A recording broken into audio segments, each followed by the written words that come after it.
UFC 312. This is the weigh-in recap show, full card predictions, and the betting breakdown. Is nearly 4:30 in the morning, and I'm ready to give you guys a savage show. So make sure you all smash the likes. If you're new, subscribe. Turn the post notifications on, and make sure you share the video too. And also note, I will be live for the entire UFC 312 fight card Saturday, 6 p.m. Eastern time. Don't miss the fight companion. And let's get into the fight. Starting the card off, we have Salkilld versus Anshul Jubli. The pick has been Salkilld all week, but the odds are crazy wide for him at this point. We'll talk about that briefly after.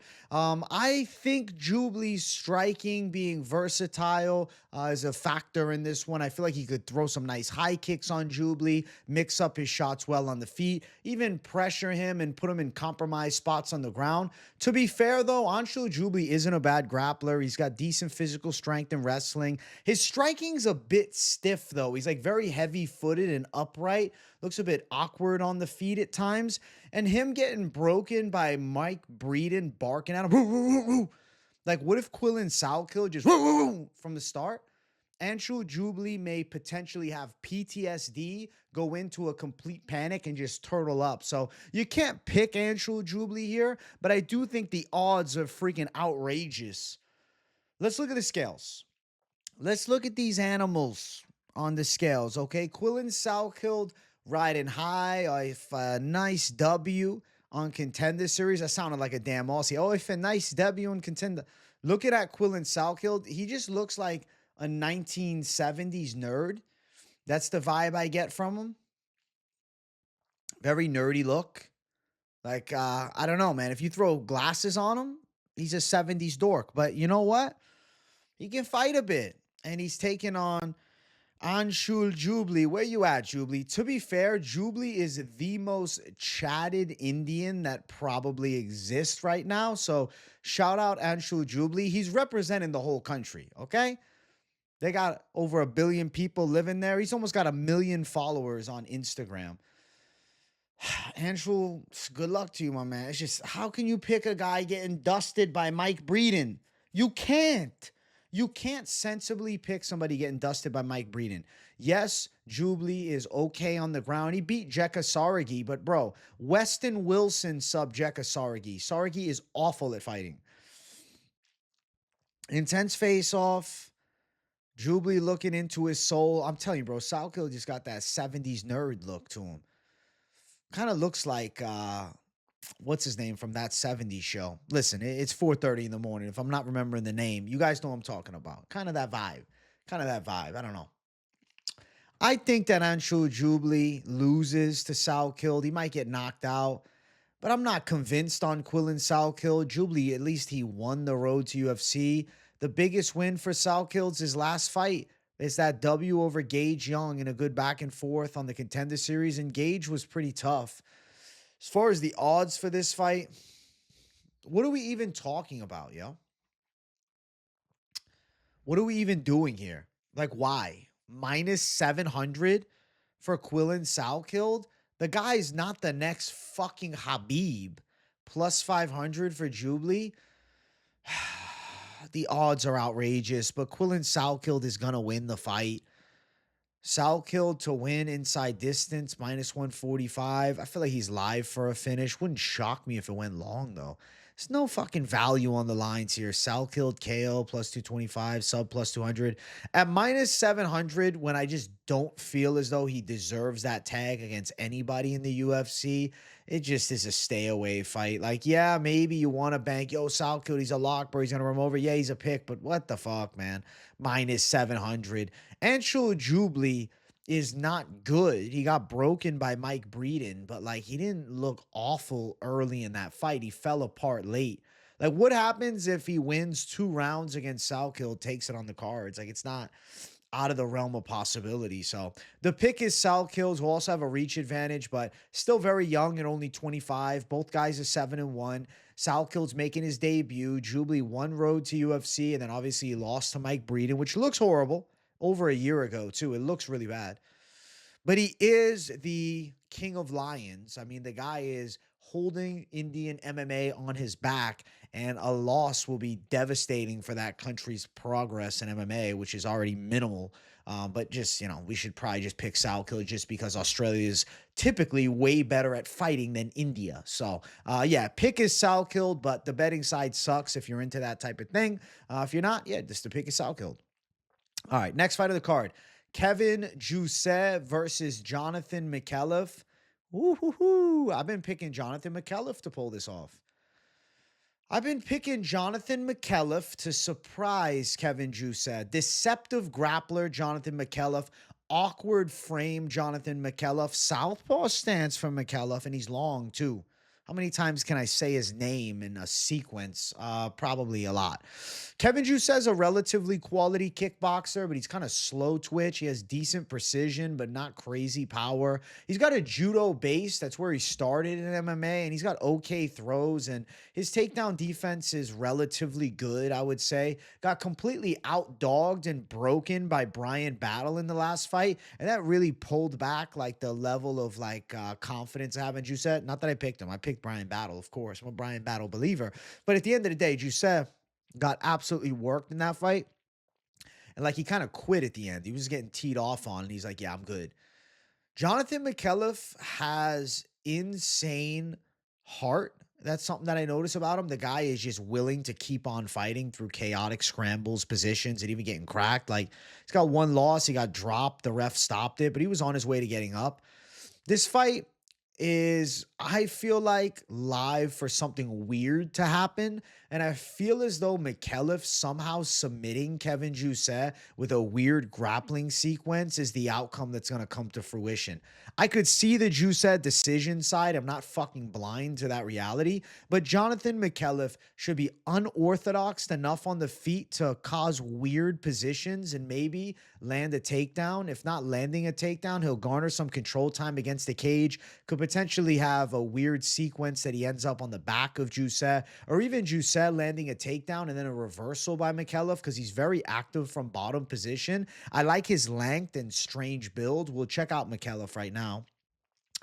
Let's check out Micallef. I guess first we'll go with Kevin Jousset. He looks like Kevin Jousset normally does. Typical on the scale. I don't know why Jousset even has hype at this point. Besides training at City Kickboxing, win over Kiefer the Can Crosby, who is absolutely terrible. And then he has what? A win over Song, who was essentially washed when they fought. Am I not going to find my guy? We're on the hunt for Micallef. There he is. He stands out like a sore thumb. To be honest, a sore thumb. A sore thumb. It's 4:30, guys. I think this about Micallef. He looks like a French guy. Weirdly, the French fighter doesn't look French. Micallef looks like a French guy. I feel like Micallef's in great physical condition. He's a young, hungry up-and-comer. He seems to have a much higher ceiling than Jousset. I feel like Jousset's level, we already kind of know. Let's look at the face-off. Similar size between the two. A little bit more muscle definition on the traps and the shoulders for Micallef. And I'll see, oh, bro, this guy just picks off physiques. Bro, I do study during the week, bro. What are you talking about? I am picking Micallef to win because I think he's the superior grappler and he has an unorthodox striking style and he can pull off this upset. And I also just don't like Kevin Jousset much. So, yeah, Micallef for the win. Odds for the fight, plus 205. I don't think that these odds should be this wide. I feel like Micallef's a good prospect. Minus 240 for Jousset. And then looking towards the prop betting side of things, the DGen call would be Micallef to win it by submission. Micallef by sub is plus 1,000, plus 1,200. I'll call it by sub. And then Jousset by decision plus 140. But honestly, if you want to play something over 2.5, like a minus 155 or Micallef by sub, not a crazy idea. I think both are viable. I just feel like Jousset winning by finish is low likelihood. Jousset, to me, he's not a good finisher. Oh, well, he finished Kiefer Crosby. All right, chill out, bro. It's Kiefer Crosby. You get what I'm saying? I think Micallef can pull through. Micallef's tricky. Micallef's awkward. He's got a weird build.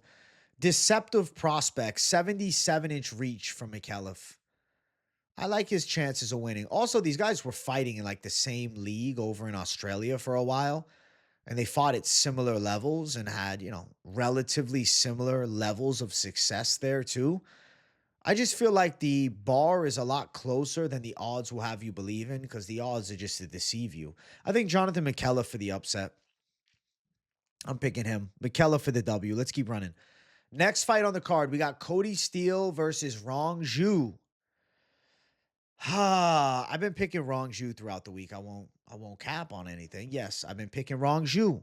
And I get why that might look like a bad pick because Cody Steele should have a massive grappling advantage. But I will mention this about Cody Steele. He has fallen in love with striking. When you look back to some of his recent fights, he did work a lot of hands, especially against Chase and Blair last time. But to be fair, it was a contender series fight. And, he had to impress the boss. He mixes it up well with his shots, but he does get reckless from the outside and leaves availabilities for counters. Rongzhu's got over 30 pro MMA fights, younger guy too. He won the road to UFC. I guess I'm just simply not fully convinced on Cody Steele. And I know that Rongzhu hasn't looked good in the octagon, but I still think he's decent enough. It's okay. As I'm saying, I'm like selling myself off of it. Do I really believe in Rongzhu? It's like a lower confidence Rongzhu pick. I feel like he can catch Cody Steele with some counter shots. As Steele's looking to swang some wild bombs, I think Rongzhu can touch him up with big punches. Now, Rongzhu was also working at City Kickboxing in the lead up to this fight. Is that going to have a positive impact? Probably. Maybe. We shall see. The pick is Rongzhu, but like you can't be hype about a Rongzhu prediction ever. Ever. You can't be. It's like it's not possible. We got Rongzhu on the scale here. He's got the prayer hands. Bro, doesn't Rongzhu just give bum vibes though? Fuck, he gives the bum vibes. Let me know in the comments if you agree. You see it? Oh, this could be a bad pick, man. Fuck. No, it's not. It's a great pick. It's a great pick. You guys get my honesty, bro. I'm not trying to fucking sell you on betting the side of Rongzhu. I just had a weird hunch towards Steele getting caught on the outside with some weird shots, but the more I think about it, the more I see him trying to pressure wrestle, man. Cody Steele looks in pretty good shape. He's a young prospect with some decent promise. Rongzhu has kind of been a bit of a bust overall. I mean, he came into the UFC with like minimal hype though. Somehow these guys do look related. I heard that throughout the week. They do look super fucking related. There's the face off between the two. I have a strong inkling that Cody Steele is going to use more grappling in this fight than we've seen from him lately. Oh, but the pick, it's been Rongzhu. Do I want to fade against myself? Do I really want to do that to myself and then what? Punch myself after the fact? It's just Rongzhu. He does me wrong often.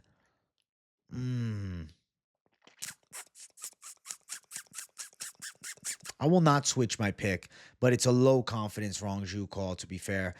Be careful betting that line if you're chasing anything. Cody Steele could definitely win if he mixes in takedowns. I think Rongzhu could catch him with some counter hooks from the outside if Steele's getting reckless. Steele could potentially have a bit of jet lag, right? Flying over. Could also have the UFC jitters hit him hard because his debut is at like a legit event as opposed to just being at the Apex. So I'm going to pick Rongzhu as the veteran and like, just a pick, I guess. Just a pick. Just a pick, bro. We're calling it. I'm going with Rongzhu to catch him with some big counter shots and surprise, but low confidence. But still a pick, though. Fuck it. It's still a pick. Fuck confidence levels. Plus 205, Rongzhu. Steele at minus 240. I think he could be the right Jew this time. But if he can't stop Steele's wrestling onslaught, then he's absolutely fucked. Over 1.5 at minus 185 makes a lot of sense to me. Let's see. Rongzhu by KO plus 400. No. Rongzhu decision plus 600. Maybe. Steele decision plus. None of the props intrigue me.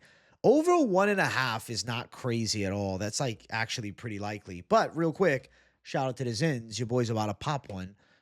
Zin, I don't know why they're not sponsoring the show already. They should be. Oh my God, I almost just dropped the whole pack. Lucky I didn't. That would have been bad.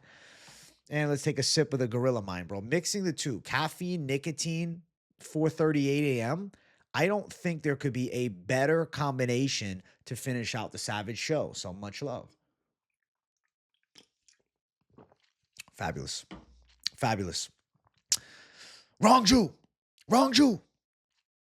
Rongzhu will become the right Jew in this one, and he will upset Kody Steele by catching him with some counter shots from range as Steele is throwing chaotic bombs from distance, and he's unable to wrestle the MMA veteran, okay? We're going Rongzhu. We're not falling into the jiu-jitsu glaze because Kody Steele's just good at grappling.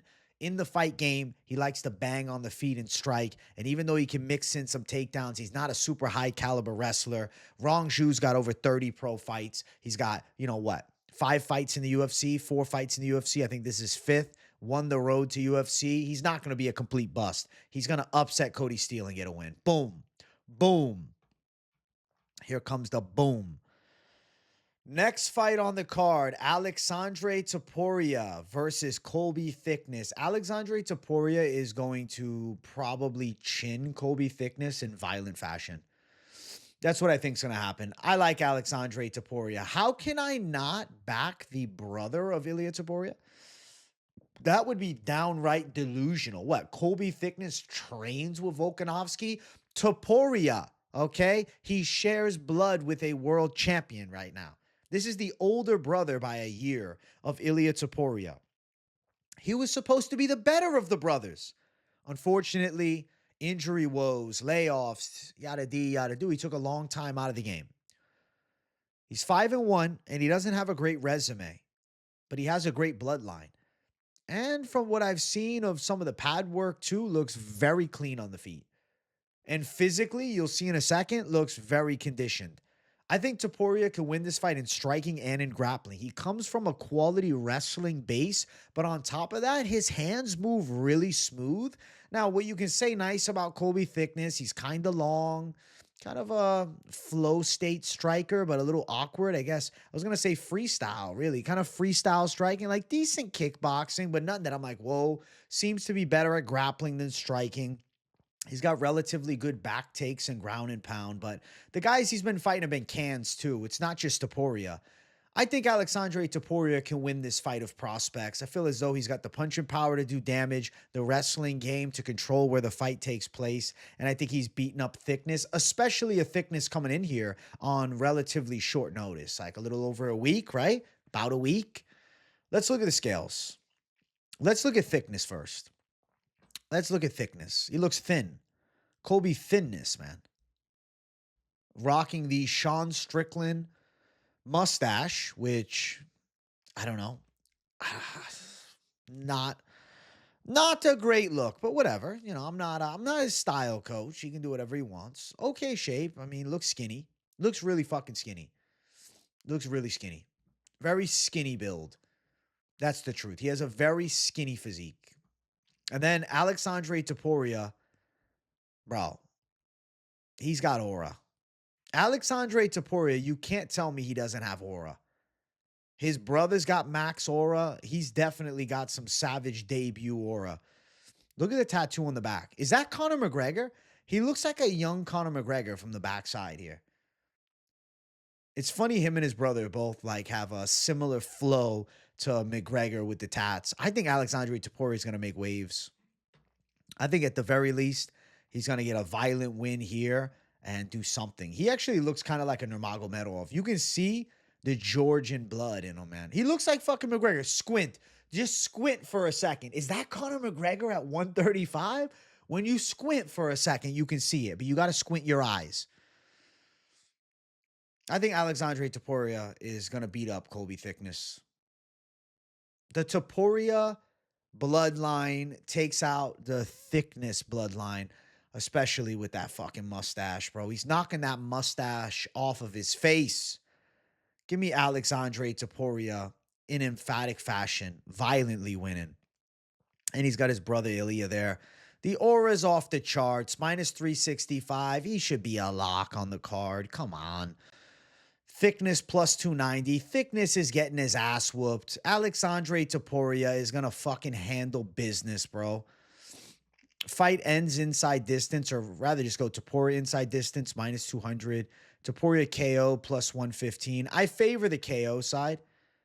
I think it could be a knockout or ground and pound, but something's telling me his striking is going to look good and Thicknesse is going to look clunky on the feet. And he's going to get caught, violently chinned. And the Topuria hype train starts now. Let's jump on the fucking bandwagon early. Alexandre Topuria to get a violent win and follow in his brother's footsteps. Let's go. I'm excited for this one, man. The hype on him, they say, was better. Like, they thought he had more potential than his brother. And look how good Ilya's done. Next fight on the card, we got Cong Wang versus Bruna, Brasil. I've been picking Cong Wang throughout the week. It's just, it's hard to be super confident on a Cong Wang call after she got dropped by Gabriela Fernandez and then choked out. But her striking is really good. She's a high caliber kickboxer. Flows very well in stand-up. Nice kicks for sure. Snapping shots. Legit power too.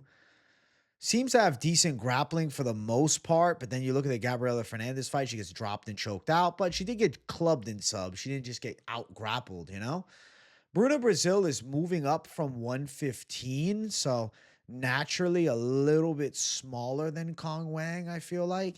And I think Wang's striking should match Bruna Brasil's kickboxing. Brazil is good at striking too, and Brazil is working with fighting nerds. So this is definitely a really hard fight for Cong Wang, but I think she'll win a decision. A competitive fight with Bruna. Bruna's got decent clinch work, but Cong Wang with the kickboxing background, I think she'll do fine in the clinch. The win over Valentina Shevchenko is definitely what's keeping these odds super wide for Wang after losing to Fernandez, who's like, I don't know, a journeywoman. Let's look at the scales. Let's see if, Cong Wang brings some aura to the scales. We got Bruna Brasil first. She looks goofy as hell, but don't lie to me, guys. Don't lie to me. You thinking it right now. Bruna Brasil, her physique looks shit. Bruna Brasil is not looking great at 125, man. She looks like a girl that fights at 115, taking a fight at 125 and not cutting the extra 10 pounds. I think she could definitely have cut 10 pounds. Then you have Wang Kang. Like, come on. Come on. Look at this savage. She looks like a monster. She looks like Song Yadong. If you, I don't want to say it, but listen, if I accidentally said, excuse me, sir, but wait, no, sorry, Cong Wang. But you know what I'm saying? Like, she got that very strong jacket woman build. There's a couple types of female builds that exist out there as like bases, right? There's the girls that like have these, softer and like very womanly builds. Then there's like the savage athletes, like the Cong Wangs, who got legit muscle on them, thick shoulders. She fills out 125, whereas Bruna Brasil is just not cutting the extra 10 pounds. Let's look at the face-off. We got Batwoman versus the Joker, and she got the Fighting Nerds glasses on. I thought that was pretty cool. Wang gave her a rose, and then Brasil threw it. I thought that was good. I'm glad she didn't just like take it all gracefully. Cool face-off here. Yo, look at the muscularity on Wang. Brasil doesn't look bad, though. I just think she's carrying more belly fat than normal, and that just tells me it's because she's not cutting the extra weight to, 115, but she's also not a full-fledged woman's flyweight, and even though she has good striking, I don't think she has crazy power, and I don't think Wang is getting caught with clean shots twice and getting clubbed and subbed. I think Wang can win. I think she can win by a decision. I think she'll outstrike Bruna Brasil. She'll be quicker than her, catch her with some decent shots, and get a hard-fought win on the cards. Knockout would be cool and all, but I do respect Bruna Brasil's craftiness. She's pretty clean. Minus 365 for Cong Wang, plus 290 for Bruna Brasil. Let's look here. Anything else catch my eye? Over 2.5, relatively live, but meh. Cong Wang's an ugly money line, but she is a legit pick. Like, she should win the fight. She's an ugly line. Brasil inside distance, plus 850. Somehow she clubs and subs Cong Wang. Wang by a decision sits at minus 110. That's terrible. Wang by KO plus. There's no prop for Wang. What do you want to go sub? No. I don't. Bruna Brasil does have nice knees up the center, good teeps. She's a good striker. It's just Wang fought at a high level in kickboxing. She's very explosive and athletic, and she's got the edge and that type of ability that Bruna Brasil just doesn't have, man. She's a little more, not that she's slow twitch though. She's a woman's straw weight, and Wang is a, woman's flyweight with legit striking ability. I think that Kong Wang should get it done. I'll say decision, though. Brazil will be tough. Wang outstrikes her, wins it on the judges' scorecards, relatively competitive. But a knockout would go hard as fuck for it. It's not impossible. She could catch Brazil and build all her hype back. We'll see if she does it. But Kong Wang going to be the pick. Next fight on the card, we got Tom Nolan versus Vyacheslav Borshchev. So I have been picking Tom Nolan to beat Slava Claus all week. The reason being is I think he can mix in a nice MMA game. He's well-versed. His striking's not bad, though. He does have legit power. Pretty clean in the stand-up department, but ultimately gets caught a lot with weird punches. Interesting, though. I have a bit of a conspiracy theory that I'm going to push, or just a theory in general. Slava is a crafty kickboxer who does things very fundamentally sound and by the book. So in some ways, I think Tom Nolan is better off against a technician than he is against a brawler like Nicholas Mota catching him with a knockout shot, or even him getting dropped in the fight after against Victor Martinez. There's a little more of like a chaotic flow to the striking of those guys. Whereas when you look at the stand-up of Vyacheslav Borshchev, it's very sound. And I think that will, in some ways, work to Nolan's favor with his striking defensive abilities against those technical shots. I'm going to say Tom Nolan wins. I don't think it would be crazy if he mixes in takedowns and he wins a decision, because Borshchev's a pretty bad grappler. But in the striking, he's not a dead man. He's got legit power on the feet. He can start fast. He throws hard shots. He's definitely getting better. He's not even 25 yet, so the improvements that he's probably making fight to fight are going to be pretty noticeable. I don't think he looked great against Alex Reyes, but still was able to get a W home. I'm going to say Tom Nolan pulls off a hard-fought win against Borshchev. He might catch him early, but I don't know, man. I have this hunch that he's going to look to mix in takedowns. And even if he's not successful wrestling, the fact that Borshchev now has to worry about his takedowns should open shots up for Nolan. And like we saw Borshchev get dropped by Chase Hooper because of the grappling threat. So Tom Nolan going to be the pick against Slava Claus, but we got to check out the scales, okay? Let's see. Tom Nolan looks pretty damn good. Chatted up Tom Nolan with the full beard. He's growing up in front of our eyes, man. He looked like a kid coming into the UFC. He looks like a fucking man now. I respect the beard game. And let's find Slava. Where you at, Slava Claus? I think he's on the other page, man. I think he's on a different page, man. Let's scroll to the top. Let's see. Slava. The hunt for Slava is unreal, man. There he is. There's Slava Claus, man. I can't pick Slava. He's too unreliable. The Lontop fight was overly close. Gets hit a decent amount. Wrestling is very much subpar. Slava is just an overrated guy. And he's I don't know. He's not old, but he's in his 30s. I just don't think he's going to be able to make the improvements. And I feel like if Nolan wants to, he can do more of an MMA-focused game and have success. There's the face-off. You can see Nolan a bit taller. Respectable face-off. Slava with the full Santa Claus outfit here. He's really playing into the character well. I respect it. I think Tom Nolan can crack him. I feel like Nolan hasn't shown us his true level yet. And to be fair, his Contender Series win against Bogdan Grad aged pretty well, with Grad getting a W in his debut. Nolan is minus 104, so the odds have come close now. He was all the way up at plus 130, and then Slava Claus minus 116. So the pick is going to be Tom Nolan to win. Method of victory gets blurry for me because I really could see a decision here for Tom. The over is minus 115 for an over 1.5. Obviously, the worry is Nolan or Slava getting caught early because Nolan does start quick sometimes. How many first-round KOs Nolan got? Yeah, he's got 4 first-round KOs. Bogdan Grad, first-round KO, and some lesser-name guys. But still, very much a finisher is Tom Nolan, and he starts fast. Now, that's gotten him caught in the past, too. But this is grown-up Tom Nolan. He's about to be 25 years old. I think he can show out against Slava. Method of victory, live for a knockout early, but he also could look for takedowns. I don't think it's a bad idea. I actually really hope that he tries to wrestle Slava a bit and mix in all aspects of fighting. Because I think if he does such a thing, he'll have Slava more in his head about the wrestling, which should open up more opportunities on the feet. So we're going with Tom Nolan to take out Slava, man. Slava's never been that good. Come on. Long top split, Chase Hooper finish. I guess the draw with Sadikov, that was a weird fight, though.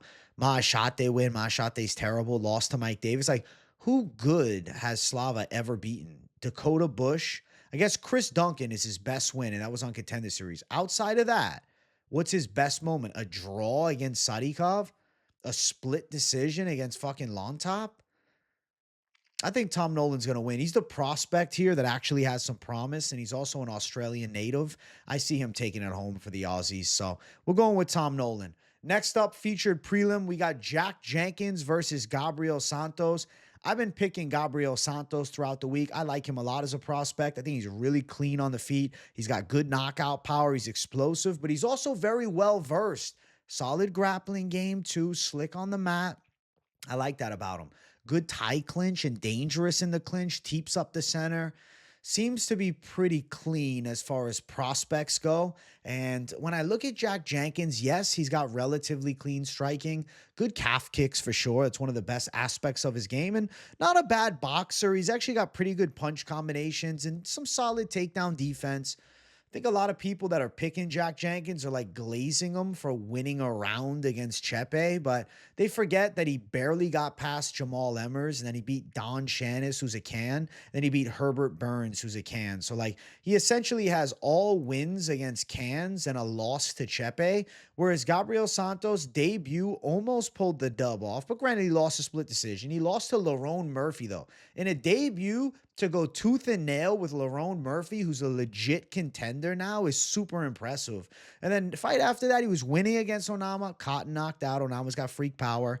And then he beat up Yija. He looked like a beast early, but Yija was tough as fuck and survived till the end of that fight. I don't know how he did. Yija is one of the tougher guys on the planet, actually. Underrated toughness with Yija.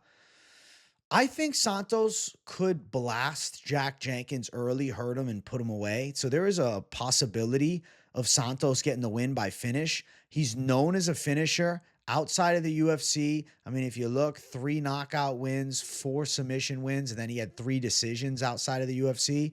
But he had a nice 2-fight finish streak heading into that Onama debut. Even beat Elves Brenner back in 2020. He's not like a high caliber contender, but Elves Brenner is in the lightweight division of the UFC. I think Santos is going to look really good in this fight. I feel as though he's a future top 10 talent, and I'm picking Gabriel Santos to get it done. And then we also saw Jack Jenkins. Can you even find him on screen, chat? If I didn't tell you who he was, can you just find him? Pause it and tell me if you find him. There he is. Yeah. What the hell? Who is that? Who is that? Who is that? Bro, seriously, who is that? If that Jack Jenkins walked by me in public, I would have no idea who he is. He shaved his head and he has lost all aura. That guy is going to beat Gabriel Santos. Ask yourself that seriously. That guy. Right there. Created fighter number 13 template. Come on, bro. Come on. You just got to feel the vibe. You know. You know deep down. You know. And then we got Gabriel Santos. Does Santos not give you top 10 vibes? Like, we've seen these fucking fighter archetypes before. You know. Santos has legit potential. He's very well versed in his whole game, and I think that he's going to be special, man. He's also in his late 20s, starting to peak right now. Legit ass prospect. Legit prospect, man. And I really respect his skill set. Let's look at the face-offs between these two. This is one of the best fights, if not the best fight on the card. Santos taller as well, bigger guy. Bro, that doesn't even look like Jack Jenkins, man. I have no idea who that is. Intense face-off. Santos looks in very good shape, as does Jenkins, to be fair. I'm picking Santos to take it home, man. Confident pick on Santos. He could knock Jack Jenkins out. He could blast him early. Santos is crafty, man. He's good everywhere. I like Santos as a high confidence call. Minus 225 for Santos. I think he's a lock. Plus 190 for Jenkins. Over 2.5 is minus 185. It's live for the over, but I wouldn't go chasing it. Santos inside distance is plus 270. Santos by KO plus 600. Sub plus 400. That's crazy how wide those props are. I think he's live for either method of victory. Like a decision seems like the sensible call, but if Jenkins starts trying to brawl with him, he could definitely get caught. And Santos is a fast starter. And seeing Jack Jenkins with the shaved head, like you got to lose all confidence in him. So the call is going to be Santos all day long. I think he gets an impressive win, and he's live to put away Jack Jenkins. Let's go. Good featured fight of the night. One of the best fights on the card is the featured prelim. Let's jump to the main card. If you guys haven't yet, make sure you smash the likes. And if you're new to the channel, subscribe. We got Jake Matthews versus Francisco Prado. I've been picking Jake Matthews throughout the week. I mean, the UFC experience differential is vast. You have 20 UFC fights to 3 for the side of Prado. Jake Matthews is well-versed. He's good everywhere. He's got decent boxing skills. His low kicks are nice. He picks his shots pretty well, and he's got solid hand speed.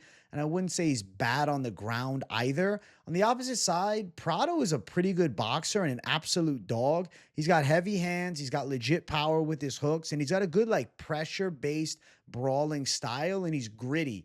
But he's also super young, man. He's 22 with only 3 UFC fights, and this is his UFC welterweight debut. It's like, how much can we expect out of him? I don't like picking Jake Matthews. I've never been a big Jake Matthews fan. I mean, how can you be a believer in Matthews when 2 years ago he lost to Semmelsberger, win over Darius Flowers and Phil Rowe? I guess the Phil Rowe win's okay. Did okay, too, against Michael Morales. I mean, he went the distance. He looked tough in that fight. And it's just the fact that he's fought so many guys. It's like hard for me to pick against the Jake Matthews, which as much experience as he has in the UFC. As much as Prado seems like a clean prospect and, you know, a new look of him at 170, this could definitely change things. He seems to fill out the weight class well. I'm still going to pick Jake Matthews, but I'm going to acknowledge that Prado is a dangerous prospect for him. An interesting stylistic matchup too, because Prado throws absolute bombs. There's Jake Matthews on the scale. He looks decent. You know, Matthews is Muslim. That actually really surprised me when I found that out. Let's find Prado here. Here's Prado. He got that Drew Dober chin. He looks pretty damn jacked, pretty damn shredded. Prado looks like a savage, man. My God, let's look at the face-off. Doesn't Prado just have the aura of somebody that's not there to lose at all? Fuck. Bro, Prado can throw down, man. Prado looks big, too. He looks full-sized at 170. I would not bet on Jake Matthews, but it's just to pick Prado with no experience in the UFC. But I mean, he's got experience, but has he fought? I guess he did. To be fair, let me be fair to myself real quick. He did fight Zellhuber, and he fought Malarkey almost 2 years ago. Losing to Malarkey was a bad look, but it was short notice. Tooth and nail with Zellhuber, and I picked him over Ataman Azaitar, too.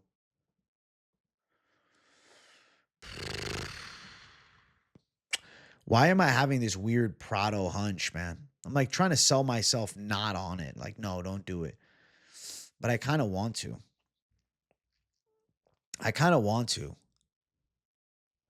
I really want to. 3 UFC fights, legit promise, absolutely jacked, clean power, great physical condition, but he's only 22. Let me ponder more as I look at the odds. Prado's got the face of a fucking winner, though. He does. Prado is plus 205. Matthews minus 240. Over 1.5 minus 215. What's Prado by KO? Plus 400 for a Prado KO. Matthews is hard to put away. He's really durable. I'm going to stick with the Matthews pick, bro. I'm not fucking pick flipping, man. I'm not jumping off ship because of how good Prado looked on the scale, but cautionary tale to anybody betting Matthews. I was not going to. But if you're thinking about it, He's got a lot of UFC experience, but I definitely think it's a tough fight. I can see him winning a hard-fought decision. Prado lands some big punches. Matthews has moments. Matthews' striking isn't bad. Matthews' striking is clean. He's well-versed. Prado can crack, though, and he comes with crazy pressure. Bro, are the MMA gods just forcing me to pick flip? Oh, my God. All right. Zin can flip. If we land on the 3MG side, we're going Prado. If we land on this side, we're sticking with Matthews. It's up to the Zin. Boom. Okay. I guess we're sticking with Matthews. That's disappointing. I want to do it again. Hold on. Now it's the other way. All right. Best 2 out of 3. Now it's this way. Fuck. It's such a coin flip fight, man. I'm arguing with myself because I know for a fact Jake Matthews has seen higher level looks. But on the flip side, I felt like Prado's a decent prospect since his fucking debut. And is he going to lose to a Jake Matthews who, let's say it as it is ultimately a journeyman? He's just never found his footing in the UFC at a high level. But he's been in there with so many guys. But then again, it's like he lost to Andrew Holbrook at one time. He did beat Leach, though. My God, bro. The fucking meltdown I'm having with myself is crazy. The official pick throughout the week has been Jake Matthews, but my heart is so much with Prado. Oh. That's the face of a winner. Pick flip. I'm doing it. Give me Prado. Fuck it. I don't want to pick Matthews. Give me Prado for the upset. I'll take it on the chin either way. We're going Prado. It's a 50-50 fight. Flip a fucking coin, but something's telling me Prado is going to shock him. He looked too good on the scale. Powerful on the feet, can crack, doesn't have bad takedown defense, can box on the inside. Matthews is not that good. He's hittable, and I don't think Prado's getting knocked out. Go for fucking Prado, man. The 5 a.m. pick flip for the people. Fuck it. Next fight on the card. Jimmy Crute. Rodolfo Bellato. I've been picking Rodolfo Bellato all week. Jimmy Crute literally retired from fighting at 27. Now he is looking to make waves with a comeback. At home in Australia, said he found God. That was like his big selling point leading up to the fight. He found God. And that's nice. It's good. I don't think God is going to help him in the octagon because Bellato is going to be looking to eat his fucking heart. And Bellato is a psycho. I mean, the way that he fights is chaotic pressure, brawling on the inside, throwing big shots, has jiu-jitsu too, is really strong. Not chinny, but we've seen him dropped by Potieria, and then obviously he was knocked out by Petrino twice. Bellato's just one of those relentless fighters, though. Like, he doesn't back down. And Jimmy Crute broke bad against Alonzo Menafield. I can see him getting outworked in this fight with just a relentless Bellato who wants it more than him. I'm going Bellato because I feel as though you got to go with the guy who seems to have the momentum trending in his favor. Last 4 fights for Jimmy Crute, he's been unsuccessful. 0-3 and 1 draw. And then the draw, they did a rematch and he got beat by submission. And he like gave Alonzo Menafield his neck.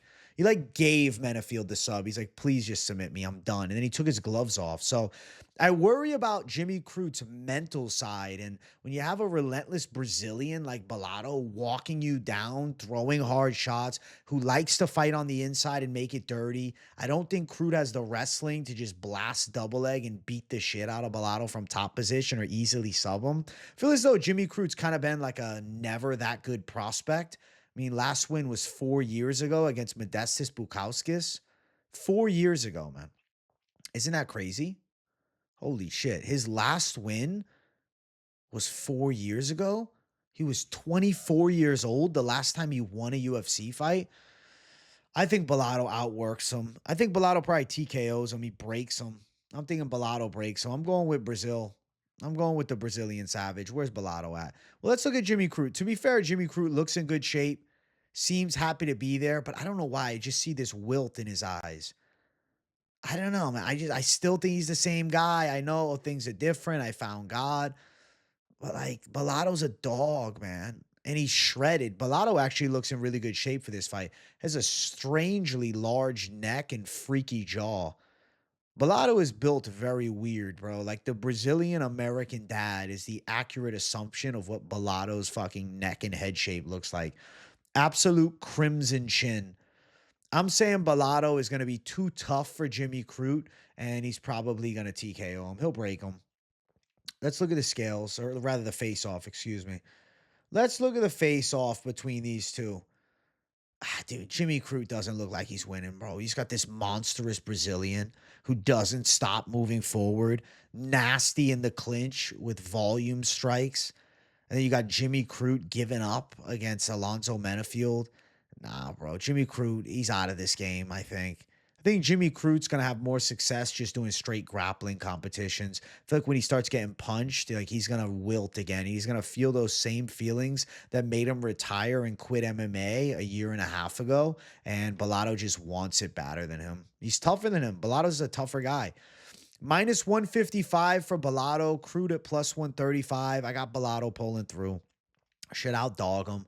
Relentless pressure. Bellato doesn't break. Crute gets worked. Fight ends inside distance, minus 250. I think it does. Bellato inside distance win, minus 105, probably. Bellato TKO, plus 175. I'm feeling like TKO is live. I think Crute's going to get broken with pressure and relentless strikes.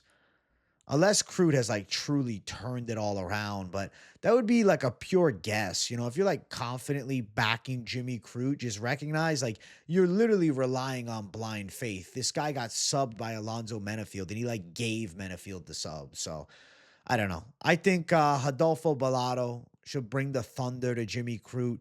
Relentless pressure, volume striking in the clinch, a good brawling style from that close range red zone. And I think Jimmy Crute just can't keep up with the pace. And as he starts getting cracked with big shots, I think he's going to start overthinking and like having second thoughts on why he got back into MMA. So Bellato for the W.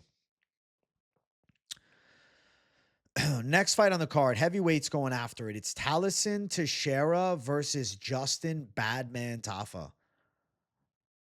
I've been picking Justin Badman Tafa, even though he's at a huge height and reach disadvantage, simply because Teixeira has literally only fought absolute fucking cans.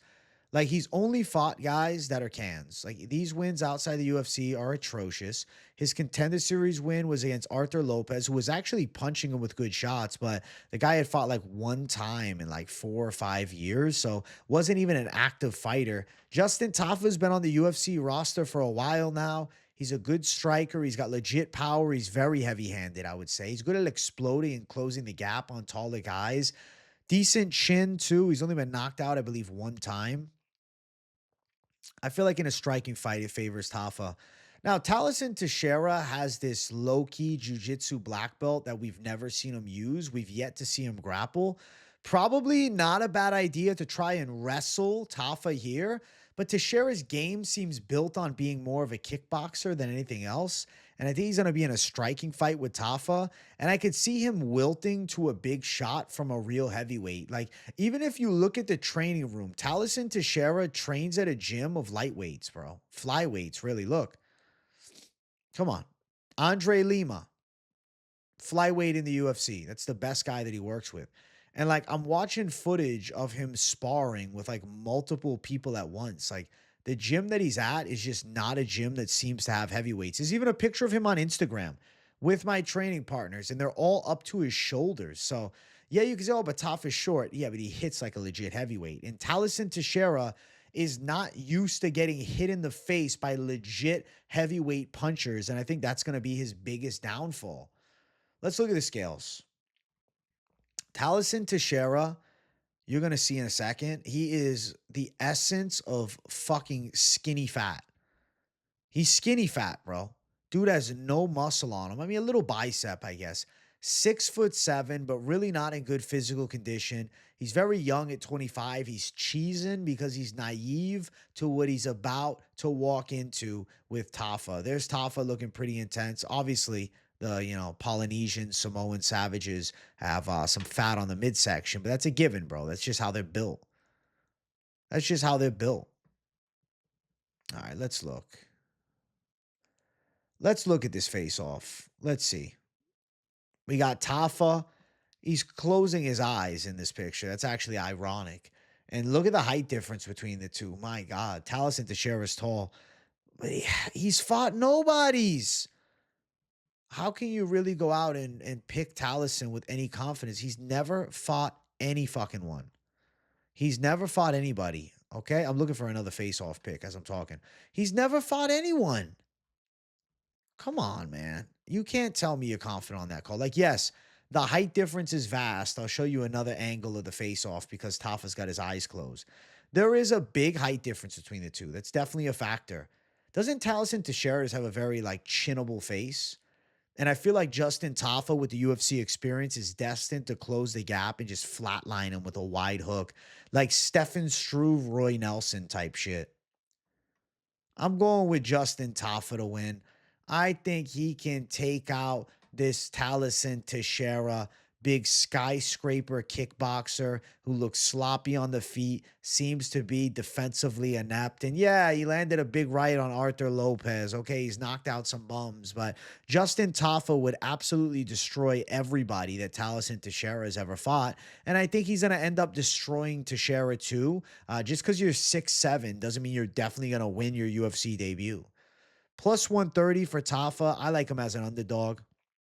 I like him as a dog. Plus 130 is actually a nice line. So money's come in on Teixeira. Wow. People like Teixeira because he's tall. I'm telling you, that chin's there to be hit, man. Some of these 6'7" guys don't have a fucking athletic bone in their body, man. They're just not athletes. And he's like clunky on the feet. He's got decent straights, but leaves a lot of openings. And Tafa can bang. Plus 175, Tafa by KO. Tafa also has a good chin. First round KO for Tafa plus 325. I say Tafa closes distance early, lands the perfect punch, and I think that he's going to end up absolutely dropping Taliesin Teixeira for a badass knockout. And it needs to happen too. He's at home in Australia. A Tafa KO is going to be great for the Australian people because there's going to be some losses for the Aussies.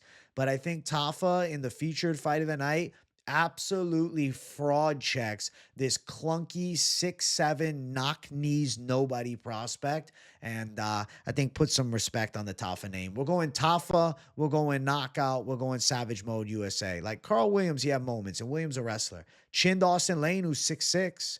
Of course, he kills Parker Porter and Harry Hunsucker. But listen, Austin Lane's got a lot of fights. He's 6'6". He hit that chin. He can do it to Teixeira too, who's fought nobodies. Like, say what you want about Lane. I mean, at least he fought some okay opposition. Teixeira's fought all cans. Next fight on the card, our co-main event. Weili Zhang versus Tatiana Suarez. I've been repping Team Suarez all week, and nothing is changing. Don't matter what time it is, 5:16 a.m. No, Tatiana Suarez is going to out-grapple Weili, and she's probably going to win by submission. Normally, Weili has an advantage in wrestling over most of her opponents, especially her current 4-fight win streak. She was the better wrestler than all these girls by a very obvious margin. Tatiana Suarez is an absolute monsoon when it comes to physical strength and grappling sequences. Very good takedown threat, nasty in the front headlock position, and absolutely relentless. Tatiana Suarez is going to end up beating Weili. Weili's 35 now. Okay, so, but Tati's 34. Listen, I'm telling you, we've seen it. It's 35. It's time. Weili has had a fantastic run. Weili's been a great champion, but I don't see her knocking Tatiana Suarez out. And I don't see her being able to stop the absolute relentless wrestling pressure that Tatiana brings. She is going to work hard to break Weili. This girl is a cancer survivor. Okay, she's gone through so many injury woes throughout her career. It seems destined that Tatiana Suarez takes home a UFC belt. One point, she was supposed to be going to the Olympics before she got cancer, right? So she's a badass. Tatiana Suarez is tough as they come.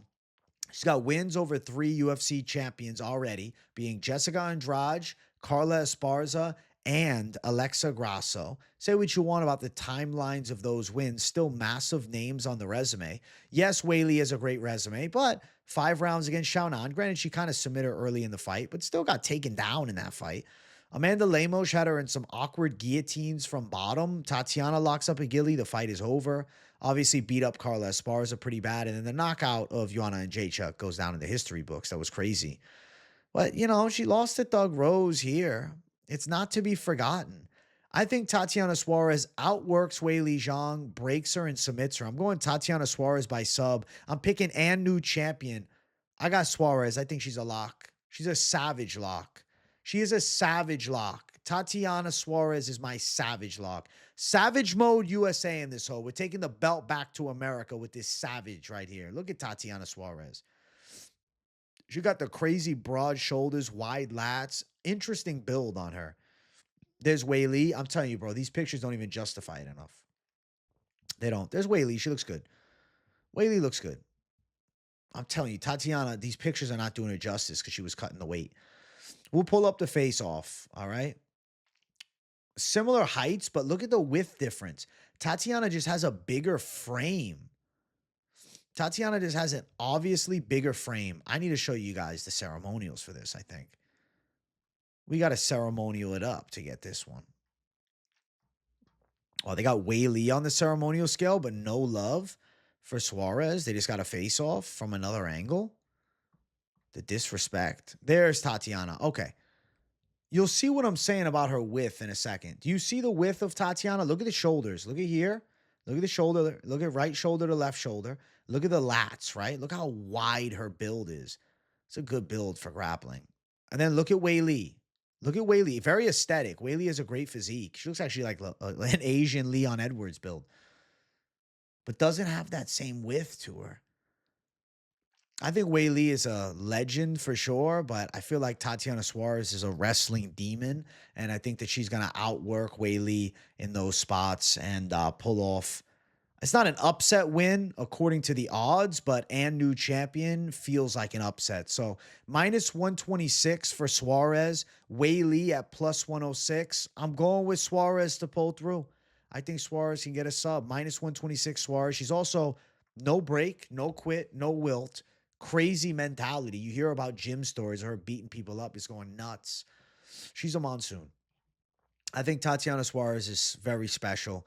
And her wrestling and grappling level, Weili has never felt that. We know the difference. Asian wrestling versus American wrestling, there's a level difference. Plus 245 for Suarez by sub. I do think she's live by sub, but you can just go straight down the center on the nose money line, minus 126, like an absolute savage of savages, and have no worries about your weekend going sour. Let's go. Tatiana Suarez and new champion. You guys knew I was calling it. A lot of the community knew. If you didn't know, well, now you know. Suarez for the W. Savage Lock City. Let's go. Oh, damn. Here we go. Main event of the evening. If you guys haven't, make sure you all smash the like button. If you're new to the channel, subscribe. We got Dricus du Plessis versus Sean Strickland 2. The pick has been Dricus du Plessis all week. Sean Strickland also has a bit of a staph infection, but we'll throw that in the trash and just talk about how the matchup looks regardless of it. Dricus du Plessis does not stop with forward pressure. He has relentless forward pressure. Strickland will be on the back foot when normally he's the forward pressure fighter. Strickland going on the back foot is pretty substantially less effective. And I think Dricus du Plessis is going to walk him down. They're going to have competitive exchanges on the feet, but I do believe du Plessis could time some takedowns in this fight, similar to what he did last time, but maybe more effective. And then you add in the staph infection. When we get into the deep waters of the fight, normally Strickland can hang, but du Plessis just completely relentless with this insane onslaught. If Strickland is, fighting the staph infection, taking the antibiotics, rounds 3, 4, and 5 could be substantially harder for him. And I can see du Plessis getting takedowns, having success from top position, landing some ground and pound, maybe even shocking Strickland with a sub, but low confidence if he subs him. I also think du Plessis could catch Strickland with an awkward counter shot in the later rounds too. Du Plessis is a relentless pressure fighter.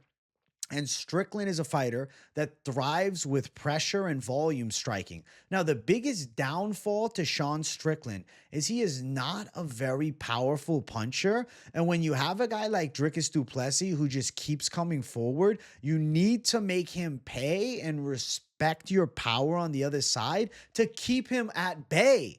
Sean Strickland does not have the heavy enough hands to do such a thing. So therefore, Dricus du Plessis is going to be relentless with his forward pressuring onslaught of volume striking. I do think he could time some takedowns, like I said. I'm saying he outdogs Strickland again.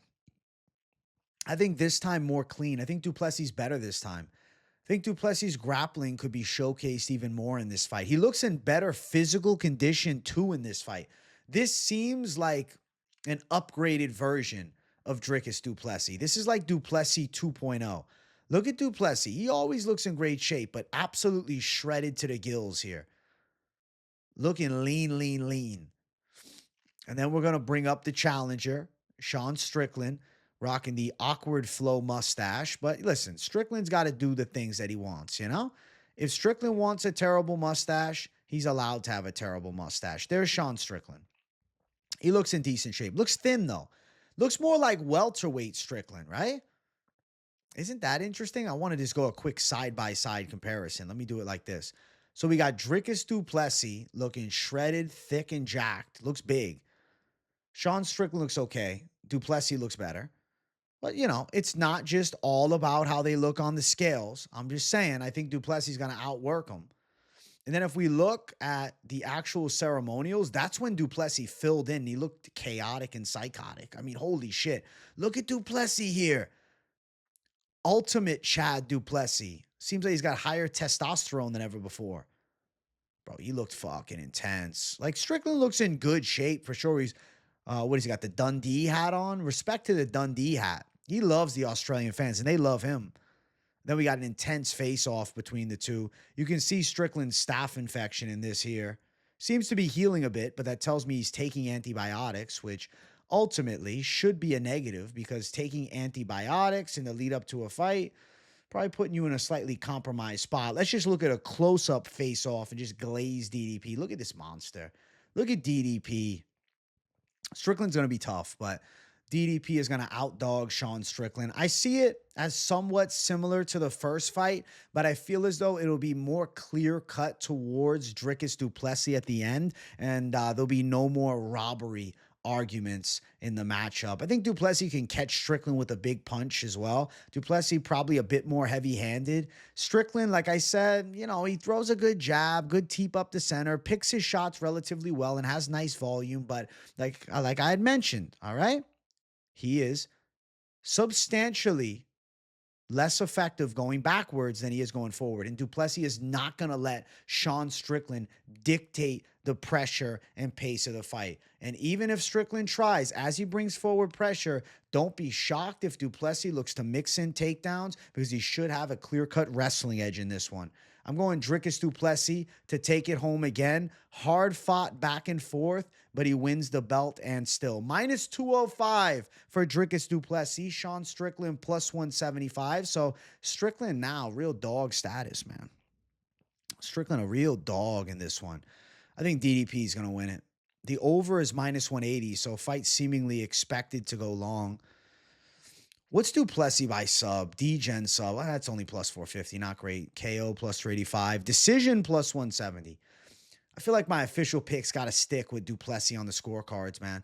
That's what I've been calling all week. I think du Plessis outdogged Sean Strickland over a hard-fought 5 rounds, especially Strickland potentially having this staph infection. I think that could give him cardio woes in the later stages of the fight. The Paulo Costa win, yes, he beat Paulo Costa. He walked him down. He had some good moments, but that's what Sean Strickland does. Costa is nowhere near the level of Dricus du Plessis. Costa, his heart is questionable, and I think his fight IQ is as well. Dricus du Plessis is just built different. He's coming off the Adesanya win where he broke Izzy in a back-and-forth fight, and I get it now that Izzy lost to Imavov. It's like easy to overlook. Oh, well, Imavov knocked him out earlier.